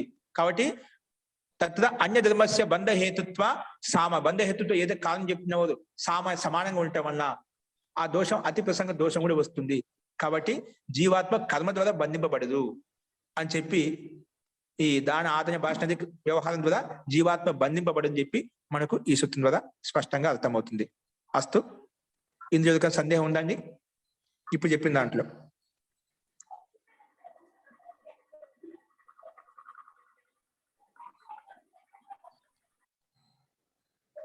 అస్తు, చూడండి నెక్స్ట్ 17వ సూత్రంలో మహోదయ, అయితే మీరు చెప్పే ప్రకారము అహంకారము కలగజేసుకోకుండానే అన్ని జరుగుతున్నాయి అంటారా? ఇందులో అహంకారం లేకుండా ఏది జరగదు కదండి మహోదయ. మనసు బుద్ధి అహంకారాల ద్వారానే కదా అహంకారం ద్వారా జరుగుతున్నాయి కాబట్టి బంధానికి కారణం కాదు. అది బంధానికి కారణం అదే కదా, అహంకార తత్వం ఉంది కాబట్టి అహం నేనని చెప్పి జీవాత్మ ఇవన్నీ ఇంద్రియాలు పనిచేస్తున్నాయి అన్నమాట. అందుకే ఇంద్రియాలన్నీ అహంకార కారణంగానే పనిచేస్తున్నాయి. అది చెప్తున్నాను, మీరు చెప్పిన విషయం చెప్తున్నాను. మహోదయ ఇంద్రియాలు బద్దలు కావు కానీ అహంకారం బద్ధం కావాలి కదా. అహంకారం బద్ధం ఏంటంటే జీవాత్మ కూడా అహంకారం ద్వారానే ఉత్పన్నమై, అది చెప్తున్నాను. అహంకారం ద్వారా ఇంద్రియాలు ఉత్పన్నమయ్యాయి. అది పురుషాత్ అన్యస్య అహంకార తద్ ఆధీన ఇంద్రియానం, ఆ అహంకారానికి ఆధీనంగా ఇంద్రియాలు పనిచేస్తున్నాయన్నమాట. ఇంద్రియాలు ఉత్పన్నం కావడానికి అహంకారం, అందుకే అహంకారం ఉంది కాబట్టి ఇవన్నీ ఆ రకం పనిచేయాలి. అందుకే అహంకారమే కారణం అని చెప్పి ఇక్కడ పూర్వపక్షి చెప్తున్నాడు. కాబట్టి అది కూడా కాదు అని చెప్పి సిద్ధాంతం చెప్తున్నాడు. నువ్వు అలా చెప్తేనా అది ముక్త పురుషుడు అదే దోషం వస్తుంది, అతి ప్రసంగ దోషం వస్తుంది. కాబట్టి కర్మ ద్వారా జీవాత్మ బంధింపదు. ఎందుకంటే జీవాత్మ మా పైన చెప్పినాం అసంగహ అని చెప్పినాం. జీవాత్మ వెళ్ళేప్పుడు పృథక్ వేరుగా ఉంటుంది, శరీరం వేరు, ఇది వేరు. ఇది అహంకారం ఎక్కడి నుంచి ఉత్పన్నమైంది? ప్రకృతి మహతో అహంకార, మహాతత్వం వల్ల అహంకారం ఏర్పడింది. ప్రకృతి అంటే జడ వస్తువు, జడ వస్తువు ద్వారా ఉత్పన్నమైన పదార్థాలు భిన్నమైనవి. ఈ జీవాత్మ చేతనాత్మ భిన్నమైంది. కాబట్టి ఒకవేళ నువ్వు అలా చెప్తావేమో, అహంకారం ద్వారా ఏవైతే ఇంద్రియ ఆధీనంగా పనిచేస్తున్నాయో దాని కారణంగా బంధింపబడింది అంటే అది కూడా కాదు. ఎందుకంటే అతి ప్రసంగ దోషం వస్తుంది అని చెప్పామన్నమాట. ఇక్కడ అహంకారం లేకుండా పంచి అహంకారం ఉంది కాబట్టి అహం అనే అస్మి అనే భావన ఉంది కాబట్టి క్రియ జరుగుతుందన్నమాట. ఒక చిన్న అనుమానం మహోదయ, ఇక్కడ జీవాత్మకు మిగిలిన వాటికి కనెక్షన్ ఎలాంటిదో అర్థం అవ్వకుండా ఉంది. ఈ విధంగా వెళ్ళడం ద్వారా కొద్దిగా అవి ఎక్స్ప్లెయిన్ చేస్తే వీలవుతుందేమో అనిపిస్తుందండి మహోదయ. అంటే మనకు జీవాత్మ ఏమిటి, మిగిలినవన్నీ ఏమిటి అనేది అర్థం కావడం లేదు. ఆదానాది కర్మలు ఏవైతే చేస్తున్నామో పూర్వపక్షి ఏమంటున్నాడు, ఇవన్నీ అహంకారం. ఇప్పుడు దాని ఆదాన కర్మలు ఏవైతే ఉన్నాయో, భాషణాది వ్యవహారం, లోకంలో ఏదైతే వ్యవహారం జరుగుతుందో ఇవన్నీ కూడా ఎలా జరుగుతున్నాయి? అహంకారం ద్వారా జరుగుతున్నాడు. అహంకారం లేకుంటే అసలు క్రియ జరగదు. ఇప్పుడు మనలో అహం అనే నేను అనే భావన లేకుంటే మనం ఏం చేస్తామా? ప్రతి ఒక్క చోట ఉంటుంది, భావన ఉంటుంది, అందుకే క్రియ జరుగుతున్నామట. అంటే ఇప్పుడు ఆత్మని వెలుగు చూస్తున్నామట, అన్ని శరీరం ద్వారా జీవాత్మ బంధింపబడుతుందని చెప్తున్నామట. అంటే జీవాత్మ యొక్క అస్తిత్వం ఇక్కడ ఏం లేదు అంటే పూర్వపక్ష ఆ రకంగా భావించి చెప్తున్నామట. అహంకారం ద్వారా ఇవన్నీ అహంకారం ద్వారా ఉత్పన్నమైన ఇంద్రియాలు కాబట్టి అహంకారం ద్వారా అస్మైన భావన చేత ఆ శక్తి సహయోగంతో జీవాత్మ పనిచేస్తుంది. కాబట్టి అహంకారం ముఖ్యమైనది కారణము. జీవాత్మకు అహంకార తత్వం లేకపోతే ఆ సహయోగంతో పనిచేయండి. జీవాత్మ ఒంటరిగా ప్రకృతి యొక్క సంబంధం లేకపోతే అసలుకి ఆ ఇచ్ఛా ద్వేష ప్రయత్నం కూడా కలగమాట. జీవాత్మకు ప్రయత్నం జరుగుతుందంటే అహంకార తత్వం ద్వారానే, అహంకారం ద్వారా ఉత్పన్నమైనటువంటి ఇంద్రియముల ద్వారానే ఈ శక్తి పనిచేస్తున్నమాట. అంటే కేవలము ఆ సంకల్పం చేసినంత మాత్రం కూడా అహంకార శక్తి ద్వారా ఉత్పన్నమైన ఇంద్రియాలు లేకపోతున్నా అవి కదలికలు, చేష్టలు ఏవి ఉండవు, వ్యవహారం ఏది ఉండదు. అది అర్థమవుతుందండి మహోదయ, అది అర్థమవుతుందండి మహోదయ. అదే నేను చెప్పింది ఇందాక కూడాను. అహంకారం వల్లనే ఈ అవయవాలు కానీ ఏవైనా కానీ ఈ పనిచేస్తున్నాయి. ఈవెన్ ఈ అహంకారం కూడా మహత్తత్వంలో నుంచే కదా వచ్చింది. మరి మహత్తత్వం కదా బంధింపబడాల్సింది. అది ఒక లక్షణం చెప్పామట. కానీ మూలతత్వం ఏంటి? ఈ జడ వస్తువు ఎప్పుడు స్వయంగా దానికి చేతనత్వం ఉండదు. జడ వస్తువులో ప్రకృతి జడ వస్తువు మనకు తెలుసు. కానీ దానికి ఆ జడ వస్తువుకి ప్రేరేపించే కర్త ఎవరు? మూలకర్త ఎవరు? జీవాత్మ. మరి జీవాత్మ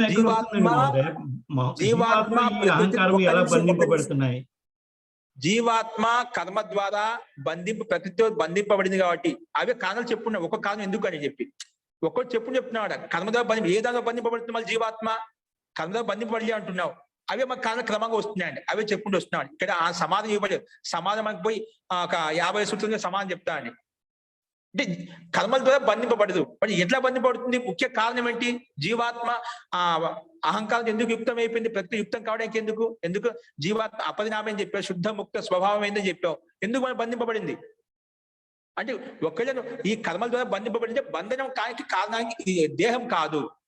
అంటే జీవాత్మ యొక్క అవిద్య అజ్ఞానమే కారణం అని చెప్పి తీసుకొచ్చి లాస్ట్ సమానం చెప్తాను. ఇక్కడ సమానం చెప్పలేమాట. పూర్వపక్షి యొక్క సిద్ధాంతం ఇలా నువ్వు అలా అంటావు ఇది కాదు, ఇలా అంటావు ఇది కాదు అని చెప్పి నిషేధించుకుంటూ పోతున్నామాట. ఇక్కడ పూర్వపక్షి ప్రకారం వెళ్తున్నామాట. సిద్ధాంత పక్షం చూడొద్దు. ఇక్కడ సిద్ధాంత పక్షం మనకు ముందు వస్తున్నామాట, సిద్ధాంతం తర్వాత వస్తున్నామాట. అది మీకు అక్కడ వచ్చినప్పుడు మీకు స్పష్టం అవుతున్నామాట. సిద్ధాంతం ఆలోచించద్దు. అన్నిటికీ కర్త జీవాత్మ యొక్క మూలకర్త జీవాత్మనే. అందులో సంస్కారం అనాదివాస సంస్కారం ప్రబలంగా ఉండటం వలన అవిద్య కారణంగా ఈ ప్రకృతి సంబద్ధమైంది. ఆ ప్రకృతి సంబద్ధమైంది కాబట్టి ఆ ప్రకృతి సహాయం చేతి ఇవన్నీ కర్మలు చేస్తుంది అని లాస్ట్ లో తీసుకొని చెప్తారన్నమాట. కాబట్టి ఆ ప్రశ్నకు సమాధానం అడిగి దానికి సమాధానం అక్కడ దొరుకుతుంది, అక్కడ చూద్దామండి. ఓకేనా? కానీ ఒక్కటండి మహోదయ, ఈ జీవాత్మ అనేది ఏమిటి అనేది మనకు అర్థం కావడం లేదు. ఒక్క నిమిషం రామకృష్ణ గారు ఏదో ఒక వారికి అవకాశం ఇద్దాం. అలాగేనండి. జీ ఎవరండి? మహోదయ నమస్కారం మహోదయ. ఇప్పుడు ప్రకృతి జడ పదార్థం మహోదయ? అవును, ప్రకృతి జడ పదార్థం అండి. చేతనము అంటే ప్రకృతి అంటే పంచభూతాలే కదండి. అవునండి. ప్రకృతి అంటే ఏమిటి? జడ పదార్థం బ్రహ్మ అనేది కనిపించేది అంతా ప్రకృతి. ప్రకృతి అంటే పంచభూతాలు. ఉమ్. ఈ పంచభూతాలు చేతనం ఉంది కదా, వాటికి అవన్నీ మార్పు చెందుతుంటాయి కదా. మార్పు అది ప్రకృతి పరిణామ స్వరూపిణి, అందుకే మార్పు చెందుతూ ఉంటాయండి. ప్రకృతి ఎల్లప్పుడూ పరిణామ స్వరూపిణి అన్నమాట. దీంట్లో ఇప్పుడు మార్పు ప్రకృతి చెందేది జడం కాదు కదా, చేతనం అవుతుంది కదా. నా చేతనం కాదండి.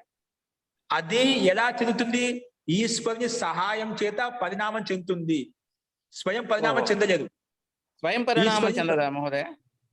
స్వయం దానికే పరిణామం చెందదండి. నిరంతరంగా మనం ఒకటి చెప్పామండి. ఒకటి చెప్తాను. ప్రకృతి యొక్క ముందు స్వరూపం చెప్తాను. ప్రకృతి ఏంటి?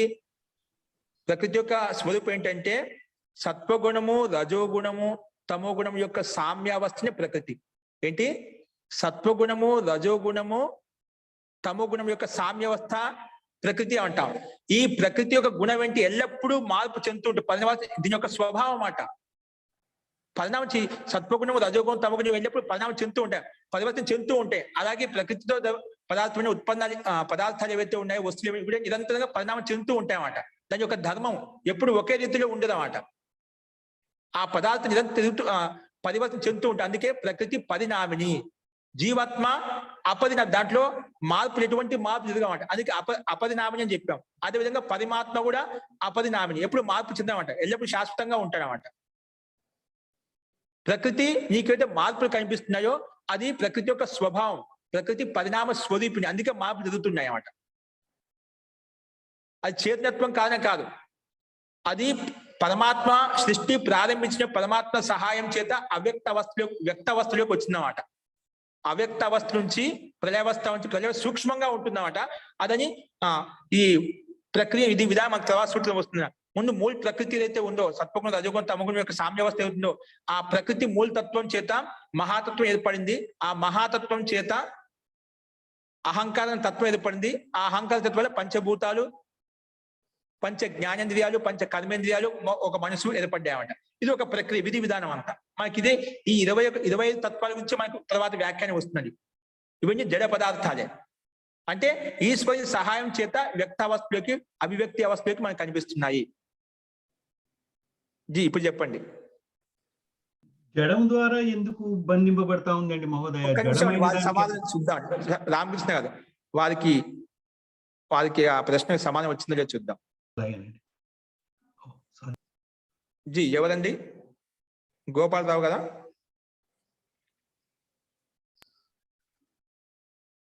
ఉన్నారండి ప్రశ్న అడిగే వాళ్ళు? వినిపిస్తుందా మీకు?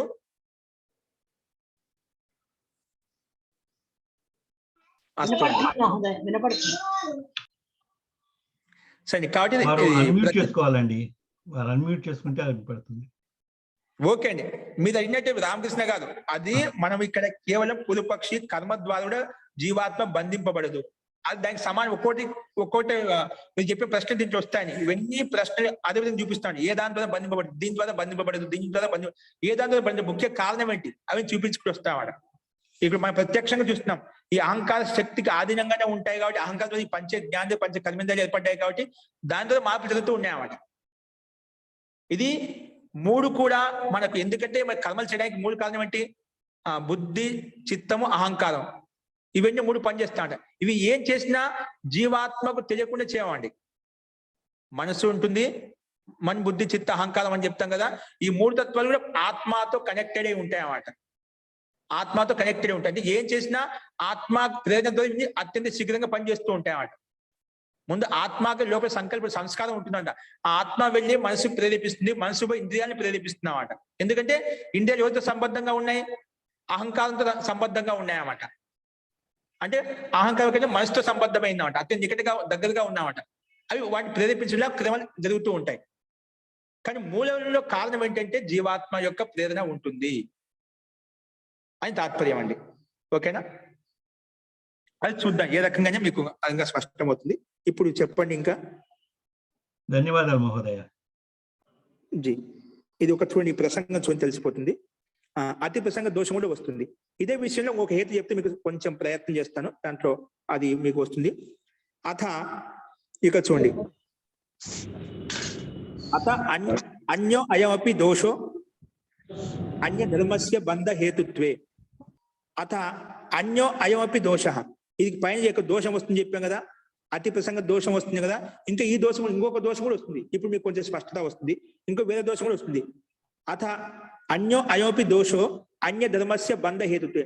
అన్య ధర్మం ద్వారా బంధనం అవుతుంది అని చెప్పాము అనుకోండి, అంటే ఇంద్రియాల ద్వారా దేహం కర్మల ద్వారా ఏవైతే బంధనం సంసార బంధం ఏర్పడుతుంది అది చెప్తున్నా ఏదో ఒకటి అలా భావిస్తున్న పూర్వపక్షి, దానివల్ల ఇంకో దోషం కూడా వస్తుందన్నమాట.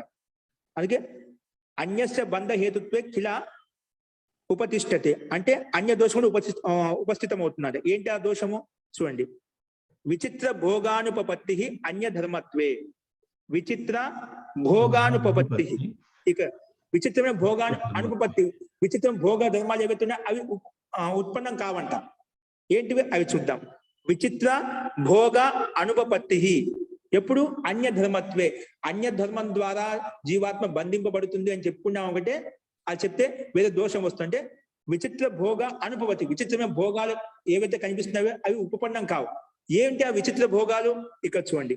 అన్య ధర్మత్వే, అన్య ధర్మాన్ని స్వీకరించడంలో, అన్య ధర్మాత్మ ద్వారా జీవాత్మ బంధింపబడుతుందని స్వీకరించడంలో, అంటే ఇక్కడ అతి ప్రసంగ దోషం అంటే కర్మ చేసి ఒకరు ఫలం అనిపించేది ఇంకొకరు, అలాంటి దోషం వస్తున్నమాట. చేసేది కర్మ ఒకరు, ఫలం అనిపించేది ఇంకొకరు, ఆ దోషం వస్తున్నమాట. కాబట్టి అతి ప్రసంగ దోషం వస్తున్నమాట. కర్మ చేసేది ఒకరెత్తి దానికి ఫలం అనిపించి ఇంకొకరు అంటే అన్ని సమానంగా ఉంటాయి అన్నమాట. అన్ని సమానంగా ఉంటాయి, కానీ ప్రతి కర్మకు స్వతంత్రత అనేది ఉంది. అన్ని కర్మలు సమానం కావు. అంటే ఈ విషయంలో దీనికంటే ముందు ఒకటి చెప్తాను. అతి ప్రసంగ దోషం ఎందుకంటే, ఇప్పుడు మనం అందరూ కర్మలు చేస్తున్నామండి, అందరూ కర్మలు చేస్తున్నారు. ఇప్పుడు ఏదైనా ఎంప్లాయీస్ ఉన్నారు, జాబ్ చేస్తున్నారు, అందరికి రోజు పని చేస్తే ఇంతవరకు జీతం అని ఉంటుందన్నమాట. అందరికీ జీతం అనేది నెల జీతం ఎందుకు అందరికి సమానంగా ఉంటుంది. దాంట్లో కొంచెం పని ఎక్కువ చేయొచ్చు, తక్కువ చేయొచ్చు, అది కొంచెం సామాన్యం. ఇప్పుడు టీచర్సే ఉన్నాయి, కళాశాల కావచ్చు, స్కూల్ కావచ్చు, ఏదైనా కావచ్చు, కాలేజీలో కావచ్చు, కొంత ఎక్కువ తక్కువలో కర్మ చేస్తుంటారు అన్నమాట. కానీ జీతం పట్టుకుని నెలసరికి వచ్చేసరికి అందరికి సమానంగా వస్తుంది, అందరికీ సమానంగా వస్తుంది. ఆ కర్మ సమానంగా ఉంది. చేసిన కర్మ ఒకదైనా ఇద్దరైనా చేసే కర్మ ఒకరు చేశారు, కానీ ఫలితము అందరికీ వస్తుంది అన్నమాట, సమానంగా వస్తుంది. ఇది ఇంతవరకు అందరికీ ఇది స్వీకృతమే, సర్వసమ్మతమే. అదే ఇంకో చూడండి. ఇప్పుడు పరీక్షా పేపర్లు కరెక్షన్ చేస్తామండి. పరీక్ష పేపర్ చేసి ఇది వచ్చి నియమం అంటూ ఏం లేదన్నమాట. అందరు పరీక్ష పేపర్ కరెక్షన్ చేస్తున్నారు. అది కొంత ఎక్కువ చేసేది, తక్కువ చేసేది, కానీ ఎవరు చేసినా ఎక్కువ చేసిన వాళ్ళకి తక్కువ చేసిన వాళ్ళకి అందరికి సమానంగా జీతం ఉంటుందన్నమాట. అలాగే ఇప్పుడు దీంట్లో ఒక నియమం చెప్పామనుకోండి, ఎవరు ఎన్ని కరెక్షన్ చేస్తారో వాళ్ళకి అంత ధనం ఉంటుందని చెప్పామనుకోండి. ఎవరు ఎన్ని పేపర్లు అయితే ఎక్కువ కరెక్షన్ చేస్తారో వాళ్ళకి అంత ధనం ఉంటుందని చెప్పామనుకోండి. అప్పుడు వాళ్ళు చేసిన కర్మలకు ఫలితం ఉంటుందన్నమాట. మొదట్లో ఉన్నది ఎవరు చేసినా కర్మ ఎక్కువ చేసిన తక్కువ చేసినా అందరికి సమానంగా జీతం వచ్చిందన్నమాట. ఇప్పుడు ఎవరు ఎక్కువైతే చేస్తారో తదనుగుణంగా దానికి ధనం ఉంటుందని చెప్పామనుకోండి. అప్పుడు వాళ్ళ కర్మ బట్టి అక్కడ జీతం ఉంటుంది, వాళ్ళ కర్మ బట్టి వేతనం ఉంటుంది అన్నమాట. అది ఎవరు ఎక్కువ ఎంత పురుషార్థం చేస్తే వాళ్ళ కర్మ అనుగుణంగా అక్కడ ఫలితం ఉంటుంది అన్నమాట. కాబట్టి ఇక్కడ నువ్వు చెప్పే ప్రకారం కర్మబంధనం కారణం అని చెప్పామనుకోండి, కొన్ని జీవాత్మలు ఎక్కువ చేస్తుంటే తక్కువ చేస్తుంది, అందుకే కర్మ సమానం అయిపోతుంది. కానీ జీవాత్మ కర్మ చేయడంలో స్వతంత్రం కాబట్టి చేసిన కర్మలు ఏవైతే ఉన్నాయో దాన్ని బట్టి ఫలితం ఉంటుంది అన్నమాట. కాబట్టి మనం ఎవరు చేసిన కర్మలకు వారు బాధ్యంగా ఉంటారు. కాబట్టి కర్మ సమానంగా భావించినామంటే అది యుక్తి సంగతం కాదని చెప్పి ఈ అతి ప్రసంగ దోషం వస్తుందని చెప్పి ఈ పూర్వపక్షి ఇలా దోషం చూపిస్తున్న సిద్ధాంతం. అతి ప్రసంగ దోషం వస్తుంది చెప్తున్నామట. ఇప్పుడు అది విషయం చూడండి. విచిత్ర భోగానుపపత్తి అన్య ధర్మత్వే. అన్య ధర్మత్వం ఏంటి? ఇక్కడ చూడండి. అన్య ధర్మస్య ఫలహేతుత్వ స్వీకారే. అన్యధర్మ యొక్క ఫలాన్ని స్వీకరించడంలో విచిత్ర భోగానుపపత్తి. ఏంటి విచిత్ర భోగానుపత్తి? సంసారే వివిధ భోగానాం అయుక్తత శాత్. సంసారంలో ఏవైతే వివిధ భోగాలు ఉన్నాయో అవి యుక్తి సంగతం కావు. ఏంటి సంసారం వివిధ భోగాలు? దృశ్యంతే కలు. ఏమైనా మనకు సంసారం చూస్తున్నాం, దృశ్యంతే కనిపిస్తున్నాయి. ఏం కనిపిస్తున్నాయి? కలు కేచిత్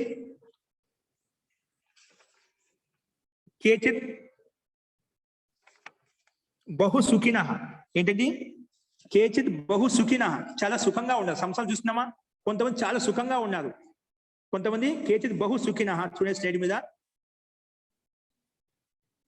కేచిత్ అల్ప సుఖిన, కొంతమంది చాలా తక్కువ సుఖంగా ఉన్నారు, అది మనకు కనిపిస్తుంది. కేచిత్ సుఖహీన, కొందరికి సుఖమే లేదన్నమాట. కొంతమంది ఏమో సుఖహీన, అతని జీవితం సుఖమే లేదు. కేచిత్ సుఖహీనా, కేచిత్ మహాదుఃఖ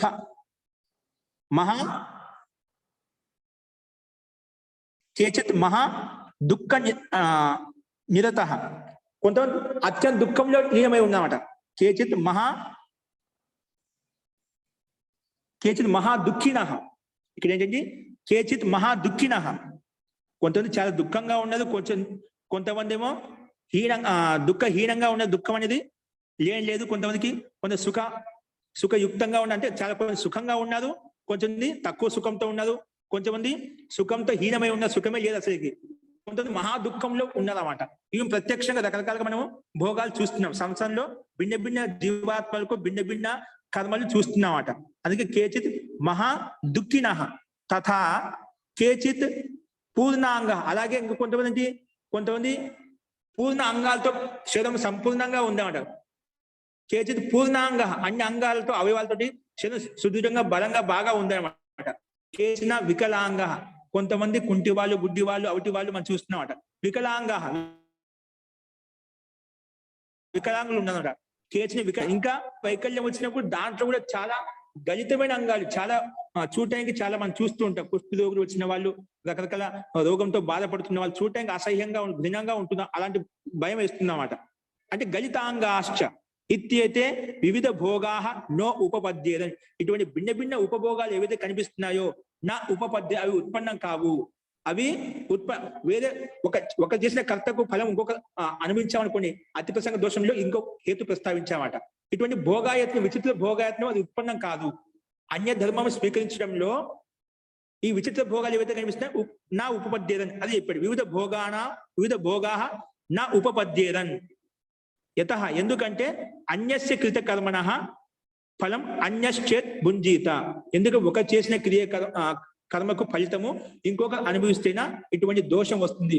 ఇది భిన్న భిన్న భోగాయత్నాలు ఏవైతే కనిపిస్తున్నాయో, దుఃఖంగా ఉన్నది, సుఖంగా ఉన్నది, కొంతమంది పూర్ణాంగంతో ఉన్నది, కొంతమంది అంగ వైకల్యంతో, ఇవన్నీ భేదాలు ఉండవన్నమాట.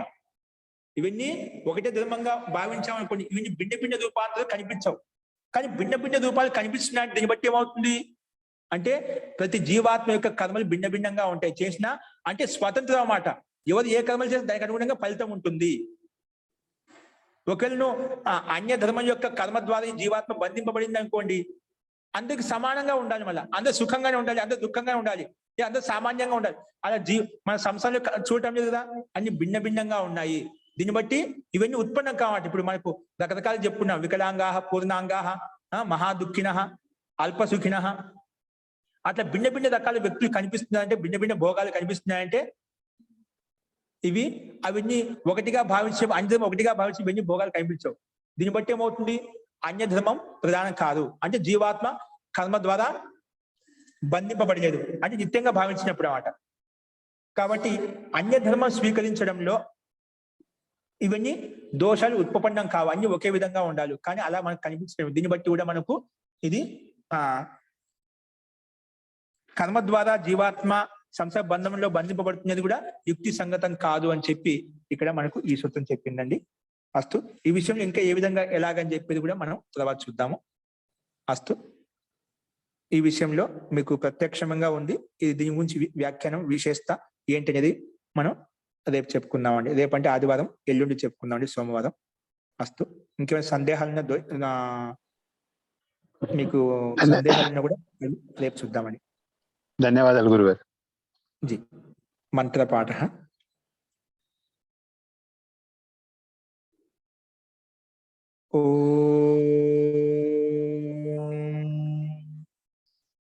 सर्वे भवन्तु सुखिनः, सर्वे सन्तु निरामयाः, सर्वे भद्राणि पश्यन्तु, मा कश्चित् दुःखभाग् भवेत्।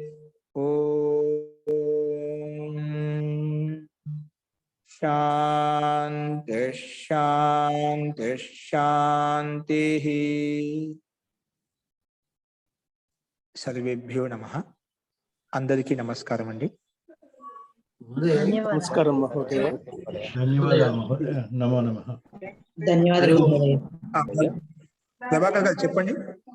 అది మనం కొంచెం ఆ ఇంటరాక్షన్ మొదలు పెట్టుకుందాం అనుకున్నాను కదా ఆదివారం పూట. ఓ ఆదివారం అంటారా?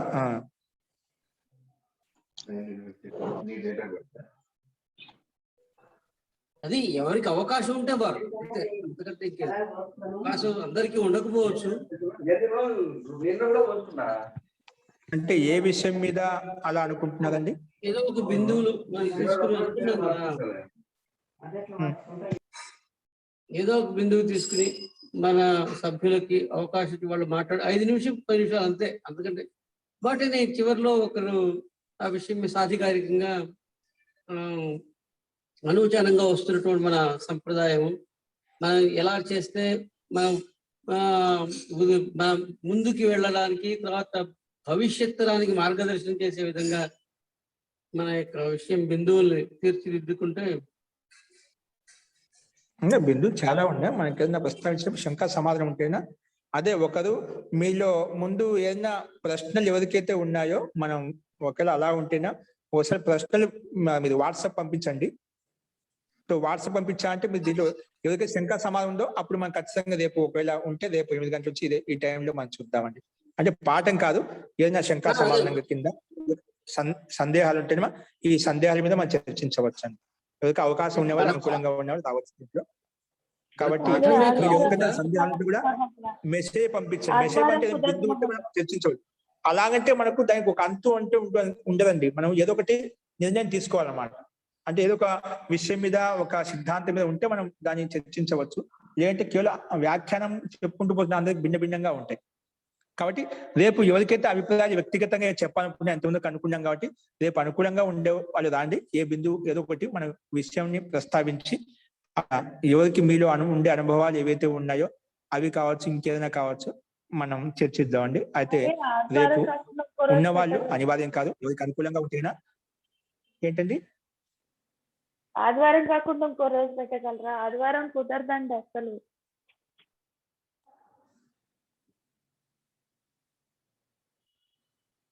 ఆదివారం అనుకూలంగా ఉండదు కాబట్టి చూద్దాం. అనుకూలంగా ఉండే వాళ్ళు మనకి సిద్ధాంతం కాదు కాబట్టి ఇబ్బంది లేదండి. వేరే రోజు అంటే మనకు మళ్ళీ వేరే రోజు అవకాశం ఉండదు. ఉంటే అవకాశము ఆదివారం ఉంటుంది. పాఠానికి సంబంధించిన చర్చ మనం ఎప్పుడైనా పాఠంలో ఒక ప్రస్తావన చేసుకోవచ్చు అనమాట. కాబట్టి మనము అంటే పూర్ణిమ అమావాస్యకు మనం చేసుకుంటాం. రేపు ఒకవేళ అనుకూలంగా ఉండే వేరే విషయం మీ వ్యక్తిగతంగా అభిప్రాయాలు చెప్పాలనుకుంటే రేపు ప్రయత్నం చేద్దామండి. కాబట్టి రేపు అనుకూలంగా ఉండే వాళ్ళు చూడండి 8 గంటలకు ఇదే టైంలో, లేకుంటే ఇంకా కొంచెం ముందే తీసుకుందాం అండి. 8 గంటలకు కాకుండా 7:30కు తీసుకుందాం. 7:30 నుంచి మనకు అవకాశాన్ని బట్టి మనకు ఎంతైతే మనకు అనుకూలంగా ఉంటే దాన్ని బట్టి ప్రయత్నం చేద్దామండి. కాబట్టి అనుకూలంగా ఉండేవాళ్ళు మీరు దీంట్లో ఆయుర్వేదము చాలా తెలిసిన వాళ్ళు ఉన్నారు, ఆయుర్వేదములు చెప్పచ్చు. మీకు తెలిసినటువంటి అంటే 10 మందికి ఉపయోగపడతాయి అనుకుంటే గిన 10 మందికి ఉపయోగపడతా అంటే ఆ విషయం ప్రస్తావించవచ్చండి. ఓకే, సో మీరు ఎవరైనా మీ విషయాలు ఇక్కడ ప్రస్తావించవచ్చు. కాబట్టి అందరూ మొత్తం వ్యాఖ్యానం కాకుండా కేవలం 5 నిమిషాలు కేవలం అంతే ఉండాలి. 5 నిమిషాల్లోపే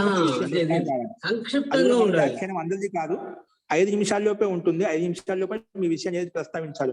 ఇప్పుడు అన్ని బిందువులు వచ్చిన తర్వాత మనం దాని గురించి ఏది మనం ఉపయుక్తంగా ఉందో దాని గురించి ఆలోచించవచ్చు అండి. కేవలం 5 నిమిషాలు మాత్రమే అందరూ ప్రస్తావించవచ్చు. అలాగా ఒక టైమింగ్ 5 నిమిషాల కన్నా ఏది ఎక్కువగా ఉండదు. కాబట్టి అట్లా భిన్న భిన్న విషయాలు మీ దగ్గర ఏదైతే విషయం ఉందో ప్రస్తావన చేయించవచ్చు. అది ఆయుర్వేదం కావచ్చు, ఇంకేదైనా విషయం కావచ్చు, అందరికి ఉపయోగపడే విధంగా ఏదైనా ఇంకా దృష్టాంతం కావచ్చు, ఏదైనా మహాపురుషుల యొక్క దృష్టాంతం కావచ్చు, రామాయణ మహాభారతం నుంచి కావచ్చు, భగవద్గీత నుంచి కావచ్చు, మీకు ఏదైతే అనిపించిందో అలాగా మనము అందరి విషయాలు మనం విందామండి. ఓకేనా? మీ అనుభవాలు ఏవైతే ఉన్నాయో ఓకేనా? అంత అనుకూలంగా ఉండాలి, ప్రయత్నించండి. సో 7:30కి ప్రయత్నం చేద్దాం. 7:30 నుంచి 8:30 వరకు ఎట్లా అవకాశం బట్టి 1 గంట లోపల. సో 7:30కి పెట్టుకుందాం అన్నది. 7:30కి పెట్టుకుందామండి.